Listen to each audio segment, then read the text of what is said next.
শ্রী ঠাকুরের সঙ্গে ফণীন্দ্র কুমার মালাকারের কথোপকথন। প্রশ্ন করছেন ফণীন্দ্রবাবু, ধ্যান কাকে বলে ঠাকুর? ঠাকুর বলছেন, তৎময় হওয়ারে ধ্যান বলে।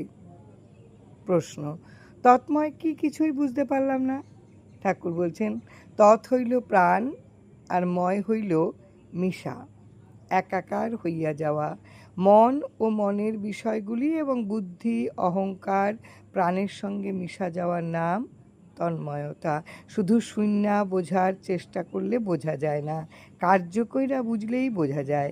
ধ্যান করলে তবে বুঝতে পারবা, অভ্যাসের দ্বারা অসম্ভব সম্ভব হয়। এই পুরস্কার লক্ষ্মীরূপা। প্রশ্ন, মনের বিষয়গুলি কি? ঠাকুর বলছেন, 10 ইন্দ্রিয়। প্রশ্ন, কিসের ধ্যান করব? ঠাকুর বলছেন, নামের ধ্যান করবা। ধ্যানের সময় কিছু কল্পনা করতে নাই, নাম অকল্প। প্রশ্ন করছেন, নামের ধ্যান কি করে করব? ঠাকুর বলছেন, নামের কোনো আকার নাই, তাই রূপও নাই। নাম শব্দ ব্রহ্ম শূন্য। প্রশ্ন, শূন্যের ধ্যান কি করে করব? গুরুমূর্তির ধ্যান করলে হয় না? ঠাকুর বলছেন, নাম আর গুরুতে তো কোনো পার্থক্য নাই। দৃশ্যত ভিন্ন বোধ হইলেও স্বরূপত এক। নাম স্বয়ং প্রকাশক, নামই গুরুমূর্তি ধারণ কইরা অবতীর্ণ হন।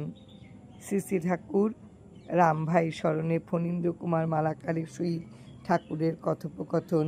জয় রাম, জয় রাম।